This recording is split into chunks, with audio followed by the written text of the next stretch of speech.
നമ്മുടെ മനോദുഃഖങ്ങൾ മാറും, നമ്മുടെ വ്യവഹാരങ്ങളിൽ നമുക്ക് ബർക്കത്തുണ്ടായിരിക്കും, നമ്മുടെ ആരോഗ്യം നമുക്ക് നിലനിന്ന് കിട്ടും. എന്തെല്ലാം നമ്മുടെ ജീവിതത്തിൻ്റെ അഭിലാഷങ്ങളുണ്ടോ അതെല്ലാം നമുക്ക് നിർവഹിച്ച് കിട്ടാൻ 3 കാര്യങ്ങളോട് പറ്റും എന്ന് പണ്ഡിതന്മാർ പറയുന്നു. അതിലൊന്നാമത്തെ കാര്യം എന്താണെന്ന് വെച്ചാൽ ഇസ്തിഗ്ഫാറാണ്.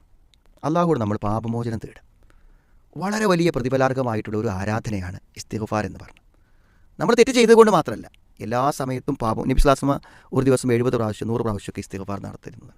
മാത്രമല്ല വഹും യസ്തഗ്ഫിറൂൻ, നമ്മൾ ഇസ്തിഗ്ഫാർ നടത്തിക്കൊണ്ടിരിക്കുന്ന ആളുകൾക്ക് അവരെ ദുരന്തങ്ങളിൽ നിന്ന്, അള്ളാഹുവിൻ്റെ പരീക്ഷണങ്ങളിൽ നിന്ന്, ശിക്ഷകളിൽ നിന്ന് അള്ളാഹു കാത്തുരക്ഷിക്കും, അവരെ അള്ളാഹു ശിക്ഷിക്കില്ല എന്നൊക്കെ വിശുദ്ധ ഖുർആൻ പറയുന്നുണ്ട്. അപ്പോൾ നമ്മൾ ആത്മാർത്ഥമായി ഇസ്തിഗ്ഫാറുകൾ നടത്തിക്കൊണ്ടിരിക്കുക. വബിൽ അസ്ഹാരി ഹും യസ്തഗ്ഫിറൂൻ. രാത്രി സമയത്തൊക്കെ നമ്മൾ എഴുന്നേറ്റ് നിസ്കരിക്കുമ്പോൾ ബാങ്ക് കൊടുക്കുന്നത് വരെ, സുബഹി ബാങ്ക് കൊടുക്കുന്നത് വരെ നമുക്ക് ഇസ്തിഗ്ഫാർ നടത്താം. അപ്പോൾ അതിൽ അസ്തഗ്ഫിറുല്ലാഹ് എന്ന് നമുക്ക് പറയാൻ പറ്റും. അതേപോലെ തന്നെ അസ്തഗ്ഫിറുല്ലാഹ അല്ലദീ ലാ ഇലാഹ ഇല്ലാ ഹുവൽ ഹയ്യുൽ ഖയ്യൂം എന്ന് നമുക്ക് പറയാൻ പറ്റും. അങ്ങനെ ഇസ്തിഗ്ഫാറിന് വേണ്ടി നിർദ്ദേശിക്കപ്പെട്ട പ്രാർത്ഥനകൾ നമ്മൾ നിരന്തരമായി പറഞ്ഞുകൊണ്ടിരിക്കുമ്പോൾ അള്ളാഹു നമ്മുടെ പ്രശ്നങ്ങൾക്ക്, ബുദ്ധിമുട്ടുകൾക്കൊക്കെ പരിഹാരമുണ്ടായിരിക്കും എന്നതാണ്. അപ്പോൾ ഖുൽതുസ്തഗ്ഫിറു റബ്ബക്കും ഇന്നഹു കാന ഗഫാറ. നിങ്ങൾ അള്ളാഹുവിലേക്ക് പശ്ചാത്തപിച്ച് മടങ്ങൂ, അവനെല്ലാം പുറത്തിരുന്നവനാണ്, അവൻ നിങ്ങൾക്ക് അനുഗ്രഹങ്ങളും ബർക്കത്തുകളും നിങ്ങളുടെ മക്കളിലും സന്താനങ്ങളിലും സ്വത്തിലുമെല്ലാം തരുമെന്ന് അള്ളാഹു പറയുന്നുണ്ട്.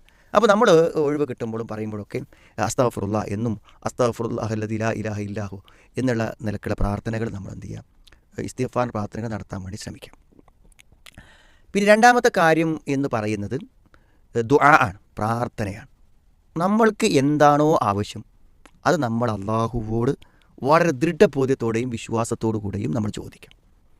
നമ്മുടെ ജീവിതത്തിലുള്ള എന്തെല്ലാം പ്രശ്നങ്ങളുണ്ടോ ആ പ്രശ്നങ്ങൾ മുഴുവനും അള്ളാഹുവോട് നമ്മൾ എന്ത് ചെയ്യുക, പറഞ്ഞുകൊണ്ടിരിക്കുക. അള്ളാഹു മസ്ലിഹി ലി ദീനി അല്ലദീ ഹുവ ഇസ്മത്തു അംരി. അള്ളാഹു ദീൻ നന്നാക്കി തരണം, ദുനിയാവ് നന്നാക്കി തരണം, ആഖിറത്ത് നന്നാക്കി തരണം. എല്ലാം നമ്മളിങ്ങനെ അള്ളാഹുവോട് റബ്ബനാ ആതിനാ ഫി ദുനിയാ ഹസന വഫിൽ ആഖിറതി ഹസന വഖിനാ അദാബന്നാർ വളരെ മനസ്സിൽ തട്ടി നമ്മൾ പ്രാർത്ഥിക്കുക.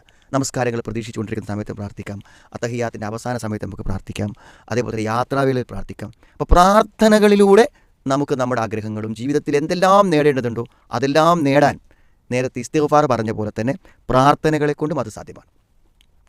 മൂന്നാമത്തെ കാര്യം എന്ന് പറയുന്നത് അത് അമലുസ് സാലിഹാത്താണ് എന്ന് പറഞ്ഞാൽ സൽപ്രവർത്തനങ്ങൾ.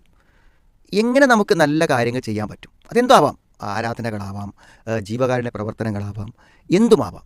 നല്ല പ്രവർത്തനങ്ങൾ നമ്മൾ വർദ്ധിപ്പിക്കുമ്പോൾ നമ്മൾ അള്ളാഹുവിലേക്ക് അടുക്കും. അപ്പോൾ സ്വാഭാവികമായും അള്ളാഹു നമ്മളുടെ എന്തെല്ലാം പ്രശ്നങ്ങളുണ്ടോ അതെല്ലാം പരിഹരിച്ച് തരുന്നൊരവസ്ഥയിലേക്ക് കാര്യങ്ങളെത്തും. അപ്പോൾ എങ്ങനെയൊക്കെ നമുക്ക് നന്മകൾ, കുല്ലു ഇസ്ലാമ എല്ലാ സന്ധികൾക്കും പ്രതിഫലമുണ്ട്, എത്രയെത്ര നന്മയുടെ അവസരങ്ങളുണ്ട്. അപ്പോൾ നമ്മൾ പൊതുവേ എന്തെങ്കിലും പ്രശ്നങ്ങളുണ്ടെങ്കിൽ ആ പ്രശ്നങ്ങൾ കെട്ടിത്തിരിഞ്ഞ് നിൽക്കും.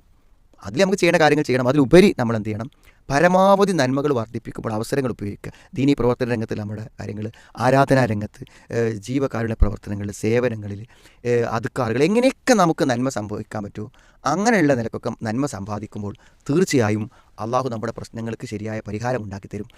ഇതൊന്നുമില്ലാതെ നമ്മൾ നമ്മുടെ കാര്യങ്ങൾ പരിഹരിക്കാം എന്ന് വിചാരിച്ച് ഭൗതികമായ സാഹചര്യങ്ങൾ മുന്നോട്ട് പോകുമ്പോൾ ഒരു പക്ഷേ നമ്മൾ വിചാരിച്ച ലക്ഷ്യത്തിൽ എത്തിക്കൊള്ളണമെന്നില്ല.